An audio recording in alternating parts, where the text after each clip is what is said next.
కమలం పువ్వు party car party బంధము బంకజిగురు కంటే బలమైన బంధమట. గోందు కంటే చాలా గట్టి బంధమట. వీణావాణికున్న బంధం ఎట్లనో ఇప్పుడు బీజేపీ బీఆర్ఎస్ బంధం కూడా అట్లనేనట.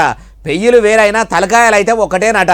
రెండు పార్టీల నడమల పాలేసు బండలేస్తే పక్కున వాళ్ళకేంత కోప తాపాలతోని ఉంటారని కొందరు లీడర్లు అంటుంటే ఇట్లెవరన్నారంటే ఈనుండ్రి. ఇవాళ సూటిగా నేను అడుగుతున్న బీజేపీ నాయకులను, బీఆర్ఎస్ బీజేపీ బంధం ఫెవికాల్ బంధం కాదా? వీణా వాణి బంధం కాదా? మీ శరీరాలు వేరైన మీ తలలు ఒక్కటే కాదా? మొన్న జరిగిన పార్లమెంట్ ఎన్నికల్లో బీఆర్ఎస్ సత్య అవయవదానం చేసింది. ఈయనరా సీఎం రేవంత్ సార్ ఏమంటుండో, అయ్యా మరి కారు పార్టీకి కమలం పువ్వు పార్టీకి అంత బంధం ఏడముడి పడ్డదో ఆ ముచ్చట కూడా చెప్పుండ్రి. బీఆర్ఎస్ వాళ్ళు ఎందుకు బీజేపీకి ఓట్లు వేపించిరని దోపిడీ చేసిండ్రు, వేల కోట్ల రూపాయలు కొల్లగొట్టిరు.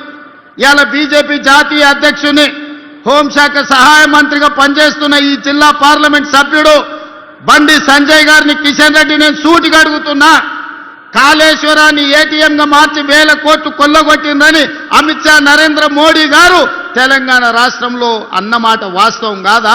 ఇంకా మస్తుగానే అన్నాడు మొత్తం ముచ్చటి నుండి. ఇలా కాళేశ్వరం మీద కమిషన్ వేసి అవినీతి లెక్కలు తేల్చి వీళ్ళని అరెస్టు చేయండి అని రాష్ట్ర ప్రభుత్వం శాసనసభలో చర్చ చేసి కేంద్రానికి పంపిస్తే సిబిఐ విచారణ ఈ రోజు వరకు ఎందుకు మొదలు పెట్టలే? దీనికి సమాధానం బండి సంజయ్ కిషన్ రెడ్డి చెప్పాల్సిన అవసరం లేదా?